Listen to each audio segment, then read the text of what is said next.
Hello my dear students, मैं आप सबकी नीतू मैम आप सभी को मेरी online class learning never ends में स्वागत करती हूँ।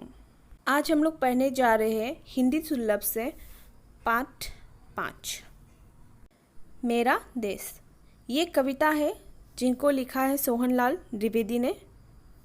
सोहनलाल द्विवेदी जी एक महान कवि थे और इनको राष्ट्र कवि के नाम से सर्वप्रथम अभिहित किया गया। इनका जन्म सन 1906 में फतेहपुर उत्तर प्रदेश के विंडकी नामक गांव में हुआ। इनका मृत्यु 29 फरवरी सन 1988 में हुआ था। सोहनलाल द्विवेदी जी की शिक्षा हिंदी में एमए रही। इन्होंने संस्कृत का भी अध्ययन किया। उन्होंने राष्ट्र से संबंधित कविताएं लिखी थी।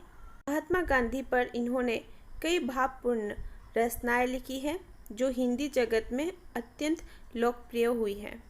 इनके कुछ प्रमुख रचनाएं जैसे शिशु, भारती, बाल भारती, बांसुरी, भैरवी, पूजा गीत, प्रभाती और चेतना, बासंती, दूत बताशा इत्यादि। प्रस्तावना।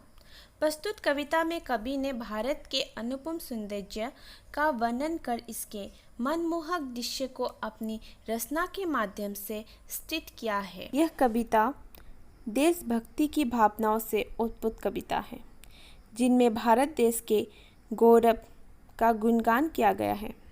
चलिए कविता पढ़ते हैं। ऊंचा खड़ा हिमालय आकाश चूमता है, नीचे पखार पगतल नीत सिंधु झूमता है।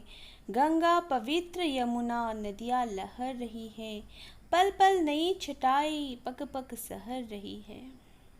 वो पुण्य भूमि मेरी, वो जन्म भूमि मेरी, वो स्वर्ण भूमि मेरी, वो मातृभूमि मेरी। झरने अनेक झरते जिसकी पहाड़ियों में, चिड़िया सहक रही है हो मस्त झाड़ियों में। अमरैया घनी है कोयल पुकारती है, बहती मलय पवन है तन मन संवारती है। वो धर्म भूमि मेरी, वो कर्म भूमि मेरी, वो जन्म भूमि मेरी, वो मातृभूमि मेरी। जन्मे जहाँ थे रघुपति, जन्मी जहाँ थी सीता, श्री कृष्ण ने सुनाई बंशी पुनीत गीता। गौतम ने जन्म लेकर जिसका सूर्यस्य बढ़ाया, जग को दया दिखाई जग को दिया दिखाया। वो युद्ध भूमि मेरी, वो बुद्ध भूमि मेरी, वो जन्म भूमि मेरी, वो मातृभूमि मेरी। चलिए अब कविता की पंक्तियों का भावार्थ समझते हैं। पहली पंक्ति। ऊंचा खड़ा हिमालय आकाश चूमता है, नीचे पखार पगतल नीत सिंधु झूमता है। अर्थात भारत की उत्तर दिशा में हिमालय पर्वत है ना, और वो विश्व का सबसे ऊंचा पर्वत है जो हमारे भारत में है। तो इसीलिए हिमालय पर्वत को लेके भारतवासी गर्व करते हैं, है ना। भारत के वो गर्व का प्रतीक है। और वो क्या कर रहे हैं, वो आकाश को मानो चूमता है बोला ना, यानी कि वो आकाश को स्पर्श करते दिखाई देती है। नीचे पखार पगतल नीत सिंधु झूमता है। यहाँ पे आपको पखार पग और सिंधु तीन नए शब्द मिल रहे हैं। पखार मीन्स धोना, ठीक है, और पग का मतलब हुआ पेड़, और सिंधु पता है सिंधु क्या है, सिंधु यानी कि समुद्र, महासागर। तो उसी के बारे में इसमें बताया गया है। हमारे देश के जो दक्षिण दिशा में स्थित हिंद महासागर भारत माँ के चरणों को क्या करता है, धोता है, यानी कि वो भारत माँ के चरणों का स्पर्श करके मानो अपने सौभाग्य पर इतराता है। गंगा पवित्र यमुना नदियाँ लहर रही है, पल पल नई छटाए पग पग सहर रही है। अर्थात गंगा यमुना जैसे पवित्र नदियाँ कहाँ बह रही है, कहाँ लहर रही है। लहर मतलब बहना। कहाँ बह रही है, हमारे भारत देश में, और जिसकी अद्भुत सुंदरता हमें चारों ओर दिखाई देती है। नदियों के पवित्र जल से क्या होता है, भारत की धरती हरी भरी और सुंदर दिखाई देती है। यह पवित्र धरती भांति भांति के खनिज पदार्थों, औषधियों, वनस्पतियों से संप्रन है। वो पुण्य भूमि मेरी, वो जन्म भूमि मेरी, वो स्वर्ण भूमि मेरी, वो मातृभूमि मेरी। अर्थात यहाँ पे दो शब्द मिले गए हैं, पुण्य और स्वर्ण। पुण्य मतलब होता है पवित्र, शुद्ध। स्वर्ण मतलब सोना यानी कि गोल्ड।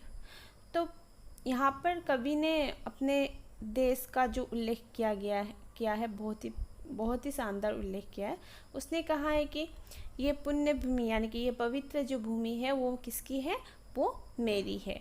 वो जन्म भूमि जहाँ पे उसने जन्म लिया वो किसकी है, वो मेरी है।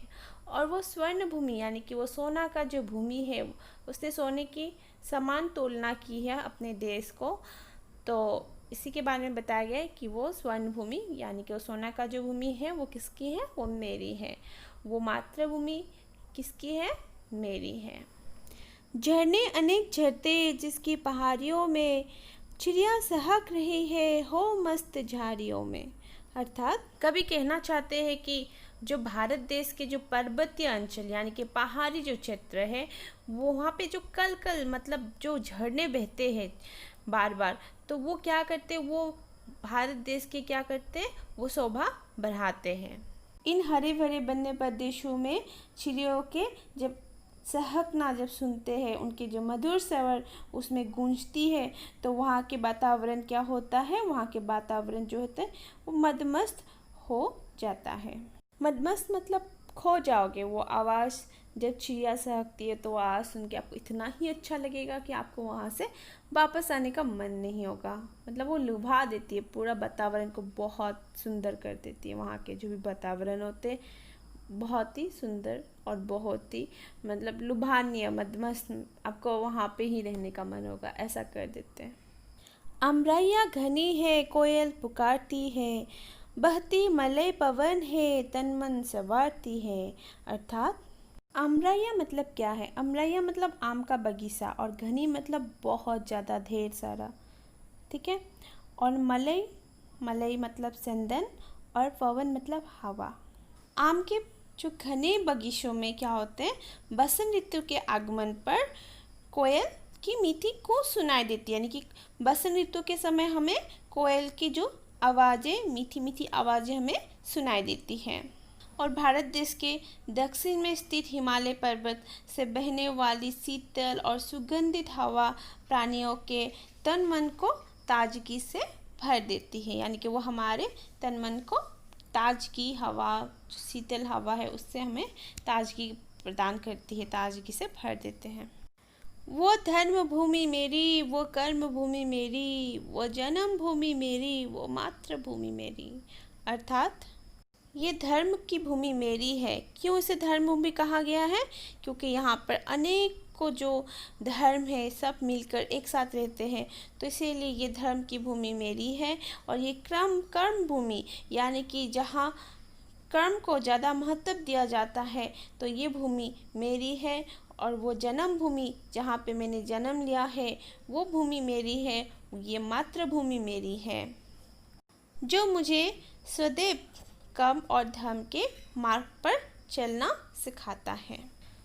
जन्मे जहाँ थे रघुपति, जन्मी जहाँ थी सीता, श्री कृष्ण ने सुनाई बंसी पुनीत गीता। अर्थात जन्म देने वाले वीर महापुरुष का वर्णन करते हुए कवि कहते हैं कि इस देश में रघुकुल में श्री राम का जन्म हुआ, जो मर्यादा पुरुषोत्तम है।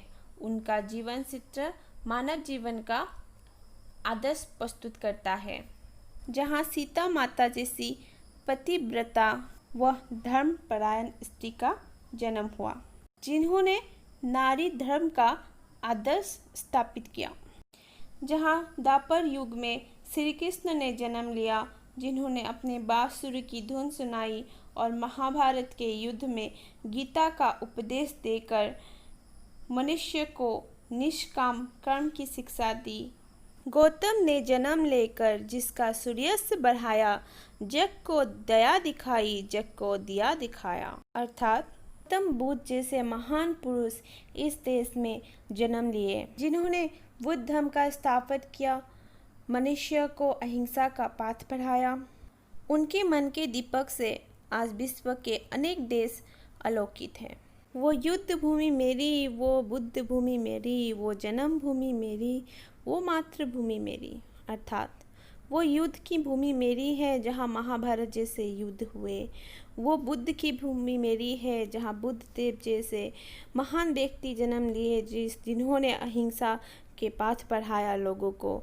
वो जन्म भूमि मेरी है और वो मातृभूमि जहाँ मैंने जन्म लिया, वो भूमि मेरी है। आशा करती हूँ आप लोगों को ये कविता अच्छी लगी होगी। आज के लिए इतना ही। धन्यवाद।